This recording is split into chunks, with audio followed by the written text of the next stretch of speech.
Hari ini saya mencoba dengan teman-teman MAIC ini merangkum pembahasan menjadi 3. Ada sejarah, ada tantangan, tapi juga diikuti kemudahan. Segala sesuatu pasti awalnya dari sejarah. Seperti halnya di Indonesia, Islam itu berkembang dan bagaimana proses masuknya, bagaimana proses bersosialisasi dengan masyarakat di Indonesia sehingga sampai saat ini Muslim atau Islam itu menjadi satu agama terbesar dan penganut agama yang terbesar di Indonesia. Di Hong Kong pun, tadi kenapa saya bertanyanya tentang Cina bukan Hong Kong, karena Hong Kong ini adalah negara bagian Cina, tapi memiliki administrasi yang khusus. Cuma saya tidak akan membahas itu karena itu bukan di dalam materi yang akan kita bahas kali ini. Sejarah perkembangan di Islam, sejarah masuknya Islam di Hong Kong itu memiliki karakteristik yang hampir sama dengan berkembangnya Islam di Indonesia. Persamaannya gimana? Persamaannya itu masuknya Islam ke negara di sini itu bukan karena peperangan, artinya ya masuknya dengan damai. Kalau di Indonesia kan seperti kita tahu sejarahnya masuk melalui pedagang Gujarat. Nah, kalau di Hong Kong atau di Cina ini dulu saat tahun 40 Hijriah itu memang ada sahabat Nabi yang diutus untuk menyebarkan agama Islam, khususnya yang ada di Hong Kong. Sahabat tersebut bernama Sa'ad bin Abi Waqqas. Itu di tahun 40 Hijriah atau sekitar abad 7 Masehi. Dan sampai hari ini makamnya juga ada. Dan teman-teman kita yang ada di PMI saat dulu belum ada wabah COVID, hampir setiap waktu libur itu ada saja pekerja migran Indonesia yang menyempatkan ziarah ke sana. Terus perkembangan yang kedua, masuknya Islam semakin berkembang itu setelah perang antara Inggris-Cina usai, kira-kira di tahun 1842, sebagian tentara Inggris yang dikirimkan ke Cina atau ke Hong Kong ini, sebagian adalah Muslim. Dan itu berwarga negara India, karena seperti yang kita tahu, India kan juga negara bekas jajahan Inggris. Dulu saat tahun segitu India itu belum terpisah, jadi antara yang Muslim dan non Muslim itu masih menjadi satu kesatuan negara India. Tapi kemudian kan dalam sejarah terjadi pemisahan sehingga yang Muslim itu menjadi Pakistan dan yang kemudian Indo-Buddha itu ada di India. Nah, tentara yang beragama Muslim itu yang istilahnya itu dikenal dengan tentara Gurkha. Mereka mendirikan tempat ibadah, tapi bukan dalam arti tempat ibadah masjid yang seperti sekarang, masih berupa tempat-tempat terbuka. Kemudian pada perkembangannya di tahun 1850, Muslim yang berada di Hong Kong ini kemudian membentuk satu organisasi dan kemudian diakui oleh pemerintah Inggris, karena Hong Kong ini kan negara dengan dua sistem negara. Jadi yang Inggris juga sistem administrasinya 50 itu 50-50 antara Inggris dengan Cina. Itu sampai tahun 1997, karena setelah itu kemudian Inggris menyerahkan Hong Kong kepada pemerintahan Cina. Organisasi pertama yang dibentuk dan diakui oleh pemerintah Inggris pada saat itu adalah Incorporated Trustees of Islamic Community Fund. Badan ini kemudian mendirikan masjid-masjid yang resmi, karena pendirian masjid di sini itu tidak sama dengan di Indonesia. Kalau di Indonesia itu kan orang punya lahan aja sudah bisa bikin musola, sudah bisa bikin masjid. Ada orang mewakafkan tanahnya sudah bisa membuat masjid atau musola dan seterusnya. Tetapi di Hong Kong ini tidak sama. Semuanya ada perizinan, ada persyaratan tertentu yang harus dipenuhi, mulai dari biaya sewanya, mulai dari biaya pembangunannya dan seterusnya, dan itu tidak mudah, membutuhkan waktu yang lama. Di antara masjid-masjid yang didirikan itu ada 5-6 masjid. Next slide, Mbak Dwi, yang masjid. Oke. Masjid itu yang pertama kali didirikan adalah Masjid Jami, atau dulu namanya Mohammedan Mosque. Itu yang pertama, itu didirikan tahun 1890. Terus kemudian masjid yang kedua itu adalah Masjid Kowloon, itu yang sangat terkenal dan banyak sekali menampung warga Muslim yang ada di Hong Kong, baik itu di masyarakat Hong Kong setempat sini ataupun pekerja migran Indonesia yang bisa menampung ribuan. Dan masjid di sini itu bangunannya modern. Modern dalam arti tidak hanya 1 lantai atau 2 lantai, tapi berlantai-lantai. Karena memang minim sekali masjid di sini, sehingga di setiap distrik itu rata-rata hanya ada 1 masjid. Tidak seperti di Indonesia ya. Kalau di Indonesia kadang-kadang 1 gang itu aja ada masjid, ada musola. Dalam 1 kampung itu ada beberapa masjid, ada beberapa musola. Aliran ini ada sendiri, aliran itu ada sendiri. Oh, terima kasih. Ini slide yang masjid juga sudah ada. Itu ada sekitar 6 masjid. Dan ya tidak jelaskan saya satu-satu ya, nanti teman-teman bisa, ada dari mahasiswa bisa melihat sendiri atau membaca sendiri karena sudah saya share juga ke Pak dosen. Dan yang terakhir ini adalah pembangunan Masjid Songsoi di daerah Hong Kong New Territories.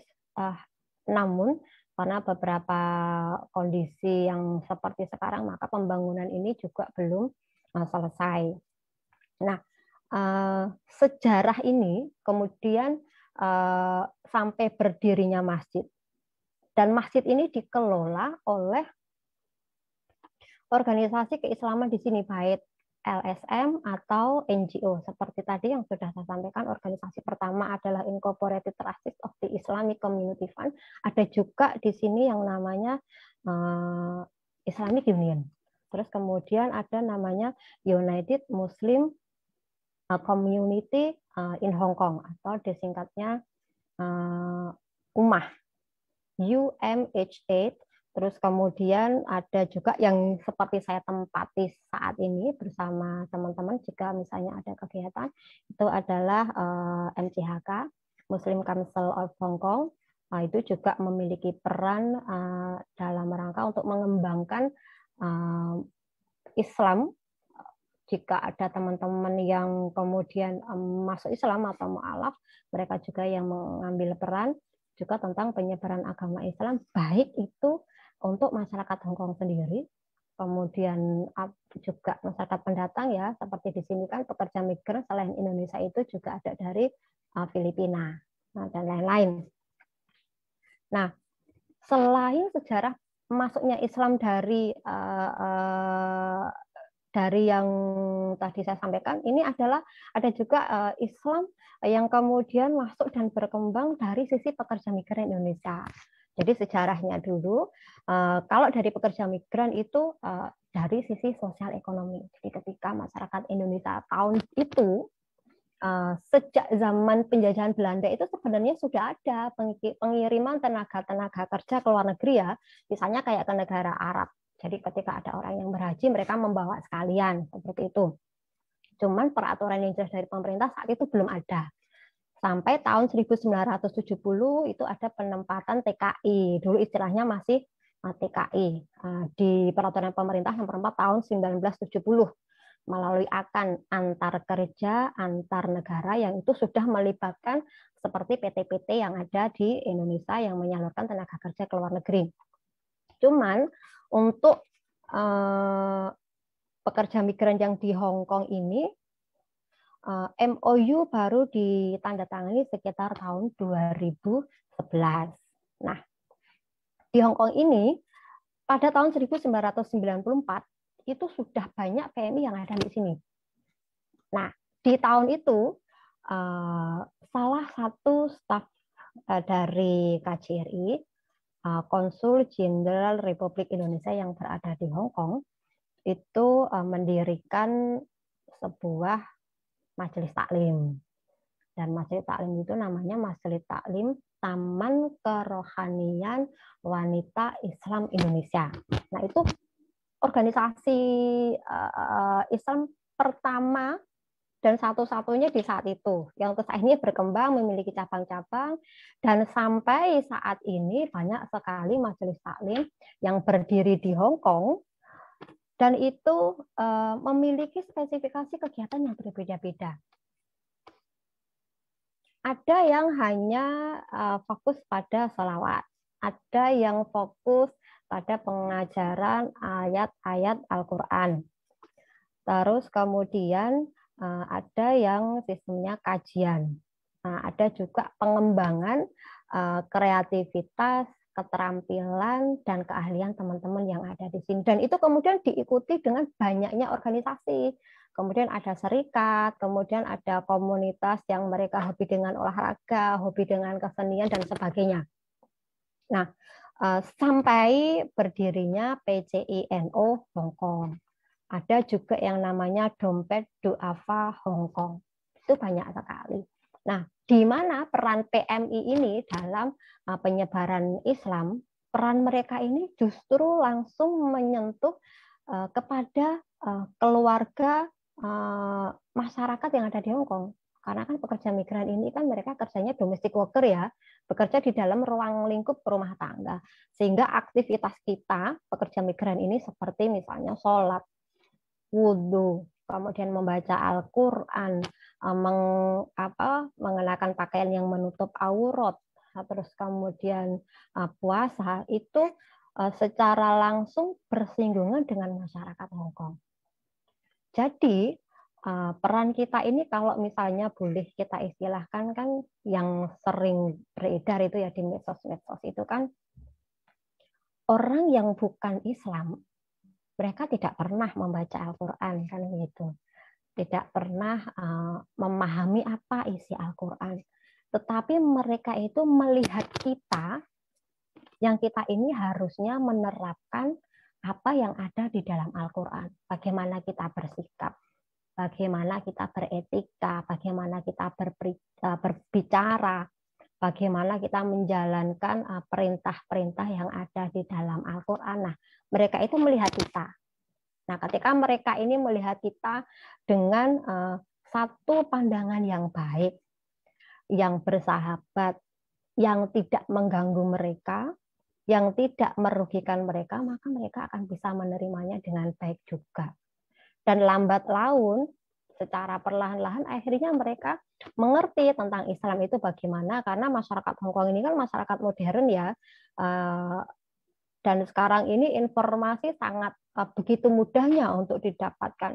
Misalnya seperti saya kalau misalnya ngobrol sekitar tahun 2019 itu saya belum waktunya cuti pulang. Nah, karena orang tua saya kebetulan waktu itu alhamdulillah bisa menunaikan ibadah haji.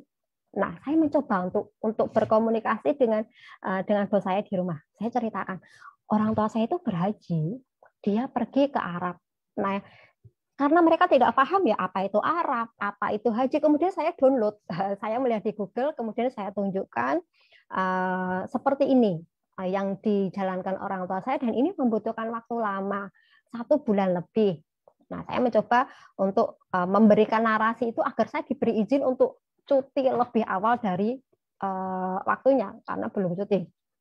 Nah, dengan penjelasan itu, kemudian saya menjelaskan kenapa mereka haji, kenapa mereka menunaikan ibadah selama itu, dan mereka itu menganggap, oh dia itu piknik ya, dia bilang rekreasi ya, traveling ya, gitu. Saya bilang, oh iyalah semacam itulah, tapi hubungannya bukan untuk bersenang-senang, ini karena memang hubungannya sebagai bentuk rasa syukur. Kalau misalnya orang-orang Hong Kong itu kan mereka melakukan cuti, traveling, holiday itu kan ketika libur panjang, tapi kalau Muslim itu seperti ini, dan mereka memahami. Jadi kita tidak bisa menjelaskan ke mereka itu dengan dalil misalnya, dengan hadis atau dengan Al-Quran, tapi bagaimana kita bisa menerjemahkan itu dengan bahasa kita antar manusia yang notabene kita itu berbeda agama. Karena di Hong Kong ini masyarakatnya itu mayoritas tidak Muslim. Ateis iya, tidak beragama, tapi mereka menghargai. Tapi tetap ya masyarakat ya di sini sama di Indonesia sama, ada yang toleran, ada juga yang intoleran. Oke, next slide tentang tantangan. Nah ini di Indonesia itu kalau misalnya kita mau berislam, rata-rata tidak ada tantangan, yang ada hanyalah dukungan, baik itu dari pemerintah, baik itu dari masyarakat sipil ya, semuanya mendukung karena mayoritas Muslim. Bahkan ada lembaga yang dibentuk pemerintah seperti MUI, itu bahkan MUI pusat, MUI per wilayah, itu kan ada semua juga dukungan dari komunitas Islam yang besar seperti dari Muhammadiyah, dari NU gitu ya. Tantangannya kalau di Indonesia tidak banyak saya kira ya.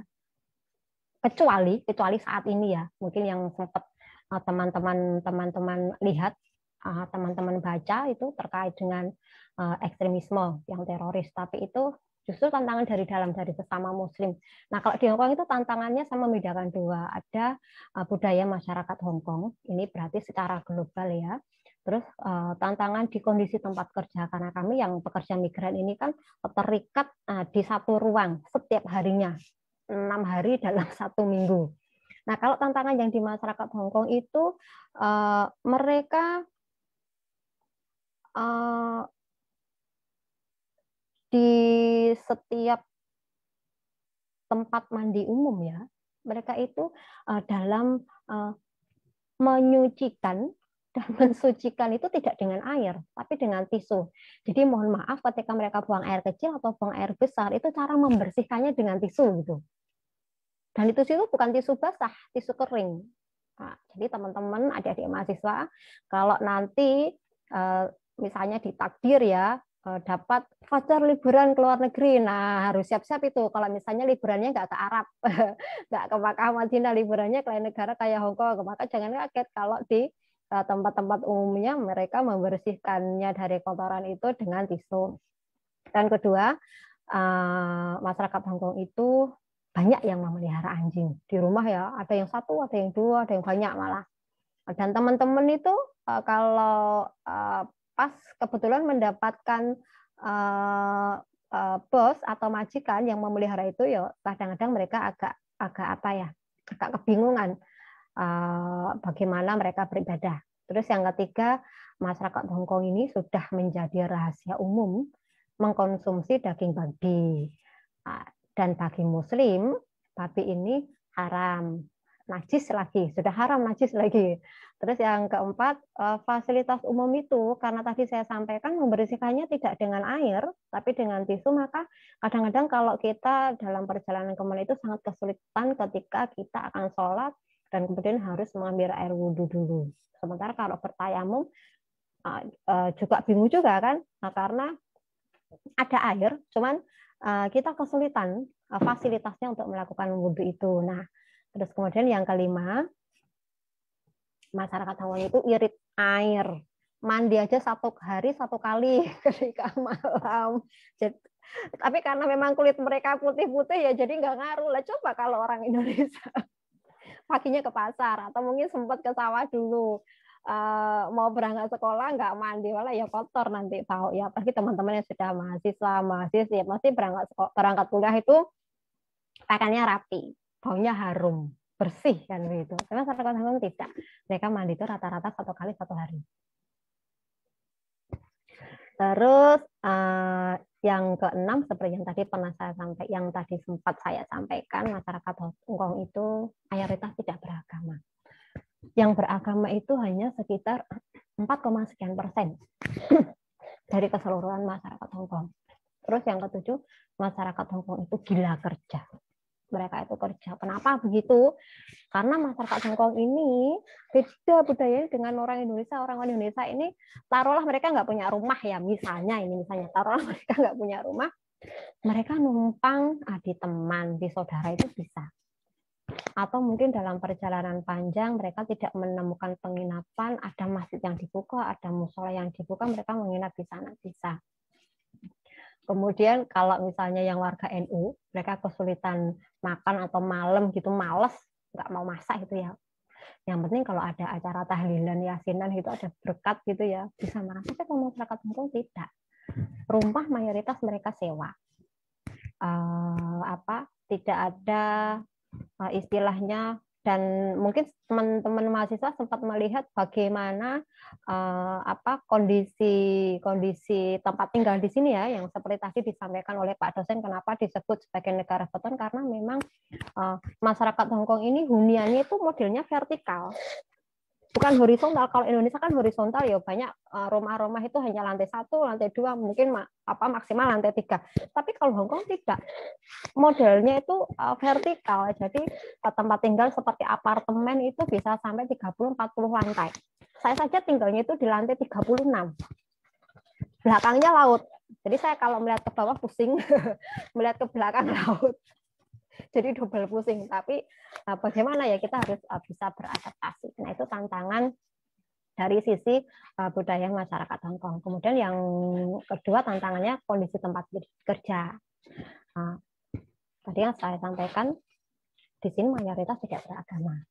Otomatis majikan itu kan mungkin ada yang beragama Buddha atau Hindu atau Protestan atau Katolik gitu ya. Nah, dan jarang yang Muslim, maka kadang-kadang kita ketika bertempat tinggal di majikan itu yang tidak Muslim, kita sering mendapatkan kesulitan untuk mengerjakan sholat, puasa, mandi. Kan kalau misalnya wanita itu ada satu sikon yang memang diharuskan mandi ketika setelah haid, setelah menstruasi itu. Terus kadang-kadang ketika sholat malam itu karena orang rumah sudah tidur, kita pun mau mengambil wudhu itu juga kesulitan. Kan itu tadi ada pembatasan air. Kemudian jika kita melakukan ibadah sholat 5 waktu itu dianggap mengurangi jam kerja kita. Kemudian jika kita ingin melakukan ibadah-ibadah yang lain ini, karena kita kerja itu tidak ada jamnya ya, jadi pagi sampai malam, dan malamnya itu beragam, ada yang jam 9 sudah selesai, ada yang jam 10, ada yang jam 11, ada yang jam 12 baru mandi, terus kemudian pagi itu jam 6 ada yang sudah harus mulai bekerja lagi, karena memang mungkin ada anak sekolah yang kitanya itu harus mempersiapkan sarapannya, mempersiapkan keperluannya untuk sekolah, atau mungkin bosnya juga bekerja, jadi kita juga harus prepare itu semua di saat pagi. Yang terakhir next tentang kemudahan. Tadi di awal sejarahnya bagaimana, kemudian tantangannya bagaimana, dan yang kita akan bicarakan adalah kemudahan. Kenapa saya pilih kemudahan? Karena nanti di slide tertutup slide penutup itu saya sampaikan ada satu ayat, fa inna ma'al usri yusra, inna ma'al usri yusra. Jadi di awal-awal kita menerima tantangan-tantangan, kita mendapatkan kesulitan-kesulitan, tetapi sebagai umat yang beragama kita percaya bahwa kemudahan dari Allah, kemudahan dari Tuhan itu ada. Jadi kayak adik-adik mahasiswa ini ya, bisa bercermin dari kami, itu kami dengan jam kerja yang seperti itu dari pagi sampai malam baru, dan masyarakat Hongkong ini rata-rata itu mandinya malam, jadi kami pun mandinya malam, ketika selesai sholat tuh mandi malam. Kenapa mandinya malam? Karena ketika masak itu pakaian kita kotor, kalau kita masak babi jadi badan pakaian kita juga terkena najis. Jadi selesai jam berapapun kerja kita tuh baru mandi. Bagi teman-teman yang bisa menjalankan sholat 5 waktu di sini sesuai tepat waktu ya, karena kan ada majikan yang baik, ada yang bisa memahami, dan ada juga yang tidak. Nah, yang tidak bisa menjalankan sholat 5 waktu tepat pada waktunya, mereka itu istilahnya itu mengumpulkan sholatnya itu semuanya di malam hari. Jadi mulai zuhur, asar, maghrib bisa jadi satu. Nah, tinggal subuhnya ini nanti bangkok apa enggak, kesiangan atau tidak. Kalau misalnya bangunnya tidak kesiangan dan belum dihadapkan pada pekerjaan di pagi hari, mereka juga bisa melaksanakan sholat subuh itu. Nah, buat teman-teman, adik-adik mahasiswa yang masih memiliki kelonggaran waktu di rumah, bisa sholat tepat waktu, bisa puasa, bentar lagi kan bulan puasa itu. Masih ada waktu untuk membaca 1 ayat, 2 ayat Al-Quran, ayo dimulai dari sekarang. Sebelum seperti kami-kami yang di Hong Kong. Nah, saat kita sudah bekerja dengan waktu yang overtime, dengan waktu yang segitu panjangnya, dengan beban pekerjaan yang berlipat, karena masa pandemi COVID ini, majikan-majikan kita yang biasanya kerjanya itu keluar ke kantor-kantor mereka, ke tempat kerja mereka, mereka menghandlenya dari rumah. Itu yang bisa bekerja dari rumah, yang tidak bisa bekerja karena misalnya ada satu tempat kerja yang ditutup, maka mereka di rumah. Maka kita pun di situ juga semakin kesulitan untuk bisa menjalankan aktivitas keagamaan, beribadah dengan leluasa. Nah, adik-adik mahasiswa yang di rumah, bersyukurlah.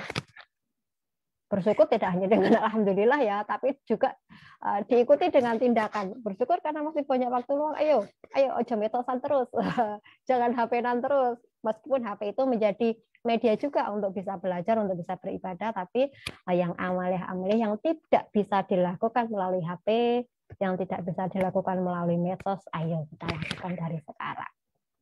Sebagai rasa syukur, jangan seperti kami. Kami ini pas sudah di sini saja barunya adalah pas di rumah enggak mau ya. Sholat tepat waktu, bangunnya kesiangan, baca Al-Quran males. Pas di sini karena jauh dari keluarga, itu menjadi masa-masa kami untuk kembali menjadi seorang hamba, yang kami membutuhkan Tuhan, membutuhkan Allah agar dekat kita dengan pencipta, agar hati kita tenang, akhirnya kita kepengen ibadah. Nah, pas hati kita terpanggil untuk bisa beribadah dengan sungguh-sungguh, istilahnya itu kalau dari Fakultas Agama Islam kan taubatan nasuha ya, itu kami terhalang dengan waktu. Nah, kalau sisi kemudian beragama di Hong Kong itu, kebebasan beragama itu hak asasi setiap warga negara. Dan itu dijamin oleh hukum dasar atau basic law yang ada di Hong Kong. Terus kemudian karena memang Muslim ini menjadi warga minoritas, nah pemerintah juga memberikan legalitas organisasi keagamaan yang tentunya memenuhi persyaratan. Di sini tidak saya bahas, insya Allah lain kali jika memang ada kesempatan kita bisa membahasnya lebih detail lagi. Terus adanya tempat-tempat ibadah yang dibangun. Nah, dulu kan tempat ibadah itu juga kecil-kecil ya, tapi kemudian setelah berkembangnya Muslim yang ada di Indonesia itu, maka secara bertahap itu tempat-tempat ibadah seperti Masjid di Kowloon, kan Pak Dosin pernah ke Hong Kong, mungkin bisa bercerita nanti ke teman-teman, Masjid di Kowloon, Masjid di Wan Chai itu beberapa kali melakukan renovasi. Bahkan kalau yang di Wan Chai itu sampai 8 lantai ya, ada perpustakaannya, ruang perempuan sendiri, ruang laki-laki sendiri, ruang meeting sendiri, bahkan ada restoran halal. Nah itu, dan di sini sekarang restoran halal tidak sulit ditemukan, sudah banyak sertifikasi restoran halal. Di samping itu juga banyak sekali produk makanan halal yang sudah diimpor ke Hong Kong. Nah, selain itu dari pihak pemerintah Indonesia yang ada di Hong Kong, yaitu dari KJRI, juga mensupport kegiatan-kegiatan beragama bagi pekerja migran. Selain juga KJRI bekerja sama menjalin hubungan baik dengan organisasi keislaman yang ada di Hong Kong dalam banyak hal. Dalam hal pengadaan kegiatan keislaman, informasi yang terkait dengan misalnya bulan puasa jatuhnya tanggal berapa, bulan puasa jatuhnya tanggal berapa, Lebaran jatuhnya tanggal berapa, kemudian saat-saat waktu masuk sholat, saat-saat berbuka dan sahur bagi teman-teman yang berpuasa. Nah itu semuanya kan bisa kita dapatkan dari lembaga sosial masyarakat atau LSM atau NGO, non-government organisasi yang basically Muslim. Tuh. Next ada slide ya. Tadi beberapa slide ada foto-foto sebenarnya dari foto-foto pekerja migran ini yang dalam ruang lingkup kecil yang ada dalam satu ruangan, ada juga yang indoor, ada yang outdoor. Terus kemudian ada juga foto-foto dari beberapa komunitas Muslim Indonesia yang itu, nah ini, itu foto yang paling atas kanan, itu adalah foto dari Islamic Union. Nah, ini mereka sedang seperti sosialisasi, dialog buka puasa, dan itu dijadikan momen untuk memperkenalkan bahwa Muslim itu kalau saat puasa itu ini loh kegiatannya. Buka puasa itu ini loh maknanya seperti ini. Kenapa kita sehari tidak makan gitu. Ini antar umat beragama. Selain juga antar organisasi ya, bisa dijadikan menjadi tempat sharing antar pemeluk beragama. Nah, terus yang di sampingnya yang ada yang masak itu ada perempuan berkacamata memakai shawl biru, dia adalah Carrie Lam. Nah, itu Perdana Menterinya Hong Kong itu sedang mengunjungi etnik Muslim yang ada di Hong Kong. Nah, ini menjadi satu bukti ya, karena memang pemerintah Hong Kong memiliki perhatian terhadap etnik minoritas yang ada di Hong Kong, khususnya Muslim. Mereka terbuka dengan keberagaman beragama. Cuman terkadang permasalahannya tidak semua warga negara Hong Kong itu mereka toleran. Sementara pemerintahnya memberikan jaminan hukum dasar bagi tiap-tiap warga negara yang ada di Hong Kong untuk memeluk satu agama. Nah, di bawahnya memasak itu adalah kegiatan dari etnik Muslim juga. Mereka mengadakan dialog. Terus yang di bawahnya itu adalah dari lembaga pendidikan sekolah, dan itu juga dihadiri oleh Perdana Menteri Hong Kong, Carrie Lam. Karena di sini pemerintahan tertingginya itu kan Carrie Lam ya, karena Hong Kong kan termasuk bagian dari negara Cina dan presidennya ikut Cina. Nah, di sini memberikan satu gambaran yang memang bagaimana di sini sesama Muslim itu mereka bisa saling sharing, bisa saling menguatkan dengan sesama umat beragama. Mereka pun bisa saling sharing, juga saling menguatkan, tidak saling menyalahkan dan menganggap siapa yang paling benar.